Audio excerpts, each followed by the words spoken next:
بسم اللہ الرحمن الرحیم۔ السلام علیکم۔ اصحاب صفا ندار مسکین لوگ تھے، اور نبی کریم صلی اللہ علیہ وآلہ وسلم نے فرمایا کہ جس کے گھر میں 2 آدمیوں کا کھانا ہو تو وہ تیسرے اصحاب صفا میں سے کسی کو اپنے ساتھ لیتا جائے، اور جس کے ہاں 4 آدمیوں کا کھانا ہے تو وہ 5ویں یا 6 آدمی کو صاحبان والوں میں سے اپنے ساتھ لے جائے۔ بس ابوبکر رضی اللہ تعالیٰ عنہ 3 آدمی اپنے ساتھ لائے، اور نبی کریم صلی اللہ علیہ وآلہ وسلم 10 آدمیوں کو اپنے ساتھ لے گئے۔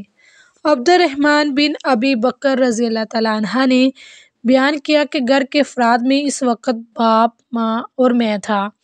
ابو عثمان راوی کا بیان ہے کہ مجھے یاد نہیں کہ عبد الرحمن بن ابی بکر نے یہ کہا یا نہیں کہ میری بیوی اور ایک خادم جو میرے اور ابو بکر رضی اللہ تعالیٰ عنہ دونوں کے گھروں کے لیے تھا یہ بھی تھے۔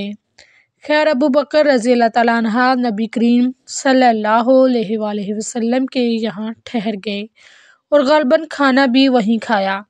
صورت یہ ہوئی کہ نماز عشاء تک وہیں رہے، پھر مسجد سے نبی کریم صلی اللہ علیہ وآلہ وسلم کے حجرہ مبارک میں آئے اور وہیں ٹھہرے رہے تاکہ نبی کریم صلی اللہ علیہ وآلہ وسلم نے بھی کھانا کھا لیا، اور رات کا ایک حصہ گزر جانے کے بعد جب اللہ تعالیٰ نے چاہا تو آپ گھر تشریف لائے تو ان کی بیوی ام رومان نے کہا کہ کیا بات پیش آئی کہ مہمانوں کی خبر بھی آپ نے نہ لی، یا یہ کہا کہ مہمان کی خبر نہ لی؟ آپ نے پوچھا کیا تم نے ابھی انہیں رات کا کھانا نہیں کھلایا؟ ام رومان نے کہا کہ میں کیا کروں، آپ کے آنے تک انہوں نے کھانے سے انکار کیا۔ کھانے کے لیے ان سے کہا گیا تھا لیکن وہ نہ مانے۔ عبد الرحمن بن ابی بکر رضی اللہ تعالیٰ عنہ نے بیان کیا کہ میں ڈر کر چھپ گیا۔ ابو بکر رضی اللہ تعالیٰ عنہ نے پکارا، اے گنصر، یعنی او پاجی! آپ نے برا بھلا کہا اور کوسنے دیے۔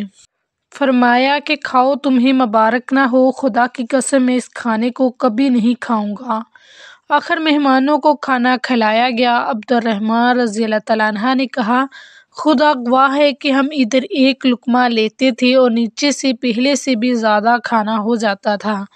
بیان کیا کہ سب لوگ شکم سیر ہو گئے اور کھانا پہلے سے بھی زیادہ بچ گیا۔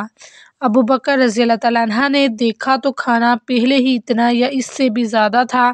اپنی بیوی سے بولے، بنو فراس کی بہن، یہ کیا بات ہے؟ انہوں نے کہا کہ میری آنکھ کی ٹھنڈک کی قسم، یہ تو پہلے سے 3 گنا ہے۔ پھر ابو بکر رضی اللہ تعالیٰ عنہ نے بھی وہ کھانا کھایا اور کہا کہ میرا قسم کھانا ایک شیطانی وسوسہ تھا۔ پھر ایک لقمہ اس میں سے کھایا اور نبی کریم صلی اللہ علیہ وآلہ وسلم کی خدمت میں بقیہ کھانا لے گئے اور آپ کی خدمت میں حاضر ہوئے۔ وہ صبح تک آپ کے پاس رکھا رہا۔ عبد الرحمن نے کہا کہ ہم مسلمانوں کا ایک دوسرے قبیلے کے لوگوں سے معاہدہ تھا اور معاہدے کی مدت پوری ہو چکی تھی۔ اس قبیلے کا وفد معاہدے سے متعلق بات چیت کرنے مدینے آیا ہوا تھا۔ ہم نے ان سے 12 آدمی جدا ہو گئے، اور ہر ایک کے ساتھ کتنے آدمی تھے اللہ کو ہی معلوم ہے۔ ان سب نے اس میں سے کھایا۔ سبحان اللہ!